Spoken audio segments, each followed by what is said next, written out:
En su apogeo, el Imperio Británico fue el más grande que jamás haya existido, además de cubrir la mayor parte del mundo de algunos de los mayores avances en ingeniería, arte y medicina. Sin embargo, junto a las cosas buenas que hizo el Imperio Británico, había una gran cantidad de crímenes y atrocidades realmente terribles.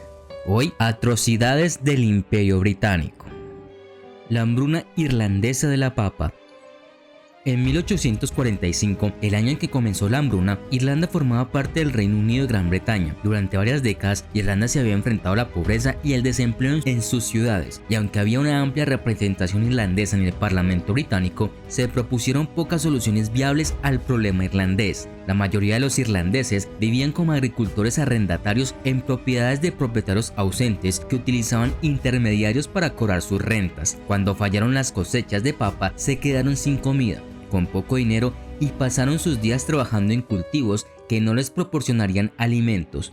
En respuesta a la hambruna, el gobierno británico intentó brindar ayuda a estos agricultores mediante la eliminación de aranceles sobre los granos para reducir el precio del pan. Este acto provocó la caída del gobierno británico y el nuevo gobierno adoptó una actitud de no hacer nada frente a la crisis.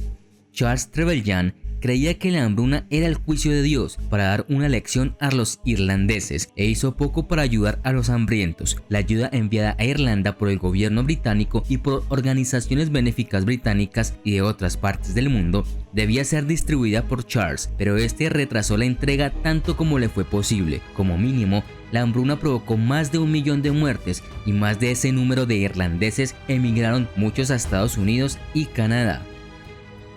Los británicos no fueron la primera ni la última nación europea en participar en la trata de esclavos en el Atlántico. El primer barco británico que transportó esclavos fue capitaneado por John Hawkins durante el reinado de Isabel I en 1562. No había colonias inglesas en América del Norte en ese momento. Hawkins vendió a los africanos que había capturado o comprado a los colonos españoles en el Nuevo Mundo.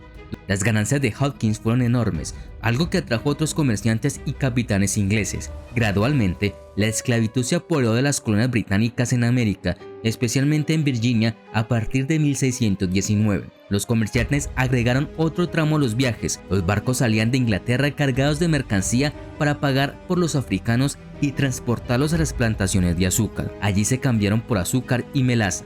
Se establecieron estaciones comerciales en la costa africana y los barcos británicos adquirían esclavos generalmente de otros jefes africanos que capturaban a miembros de tribus y pueblos rivales. En 1672 se fundó la Royal African Company y Londres adquirió el monopolio del comercio de esclavos británico. Los barcos británicos transportaban a más de la mitad de los 80.000 africanos transportados a través del Atlántico a la esclavitud cada año. La esclavitud permaneció en todo el Imperio Británico hasta la década de 1830, cuando finalmente fue abolida. La partición de la India. En la década de 1940, tras el final de la Segunda Guerra Mundial, el imperio que Winston Churchill había luchado con tanto empeño por preservar comenzó a desmoronarse. Inglaterra ya no tenía los recursos para controlar su imperio y en ningún lugar esto fue más evidente que en la India. Rápidamente descendió a una terrible violencia religiosa y étnica. Al darse cuenta de esto, los británicos decidieron otorgar la independencia a la India, dividiéndola primero en un par de dominios, Pakistán e India.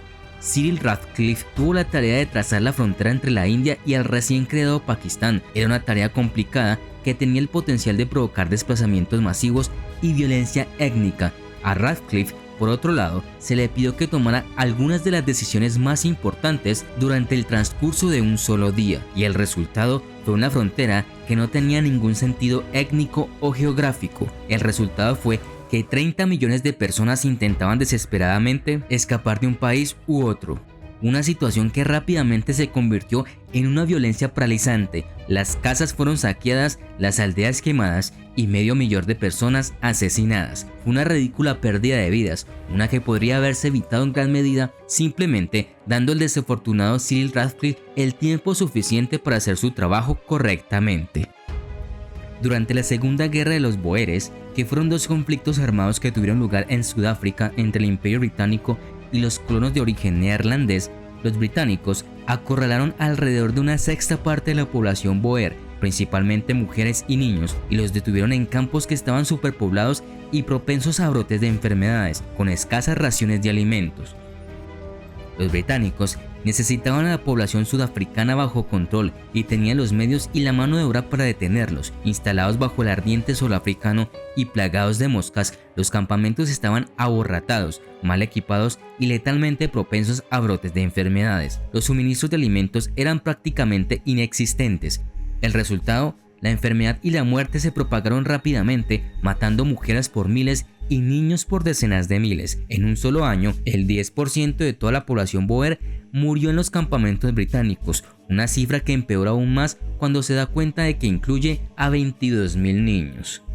Las guerras del opio. La guerra del opio fue el conflicto que mantuvieron China y Gran Bretaña entre los años 1839 y 1842. El desencadenante fue la introducción en China de opio cultivado en la India y comercializado por la Compañía Británica de las Indias Orientales, administradora de la India, lo que provocó la propagación de enfermedades y la caída del pueblo chino en la indigencia de la adicción. Para Gran Bretaña, la ganancia económica y colonial fue enorme, pero para la dinastía Qing y el pueblo chino significó un desastre. Este conflicto se convirtió en una guerra a gran escala, con Gran Bretaña tratando de defender efectivamente su venda de opiáceos en masa con la fuerza militar. Algunos de los acuerdos sobre el tratado al final de esta guerra incluían indemnizaciones a Gran Bretaña y Francia y la legalización del comercio de opio en China. La masacre de Amritsar.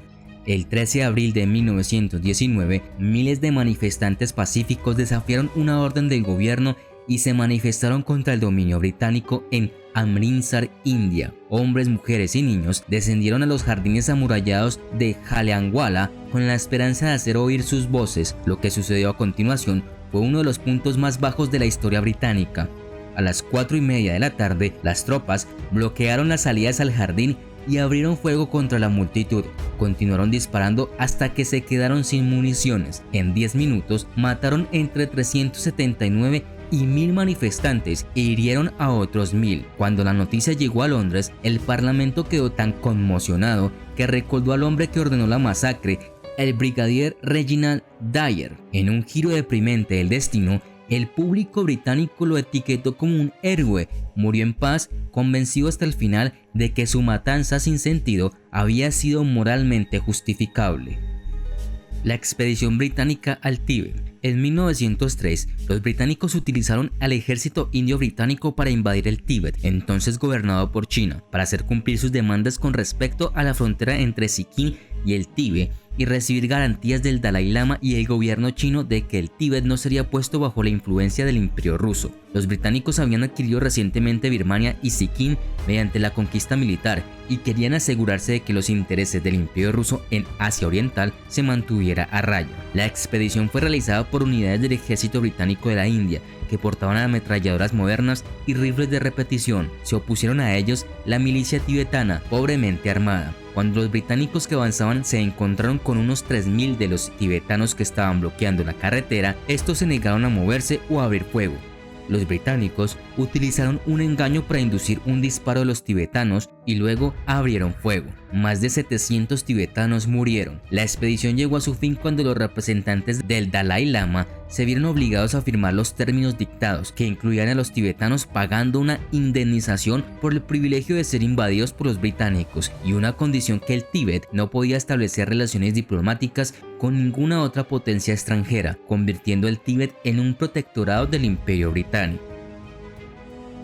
Invasión de Australia. Los británicos comenzaron a invadir Australia en 1788 con el pretexto de que era terra nullius, una tierra sin propietarios. En ese momento se estimaba que había 750.000 aborígenes e isleños del estrecho de Torres viviendo en todo el continente. La primera flota llegó a las cercanías de lo que hoy es la ciudad de Sydney en 1788. Aproximadamente 15 meses después, al menos el 50% de la población aborigen local estaba muriendo debido a una epidemia de viruela. Los británicos llevaron a cabo decenas de masacres de indígenas hasta la década de 1920. El 10 de junio de 1838, la masacre de Myall Creek ocurrió cerca de Inverell, en Nueva Gales del Sur. Esta tragedia es bien conocida porque fue la primera vez que los europeos fueron llevados ante la justicia por una atrocidad de este tipo en Australia.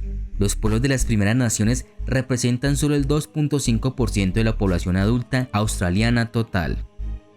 El levantamiento de Mau Mau. En la década de 1950, la gente de Kenia decidió que quería recuperar su nación. Desafortunadamente, las personas de las que querían recuperarlo eran los mismos responsables de todas las demás atrocidades de esta lista.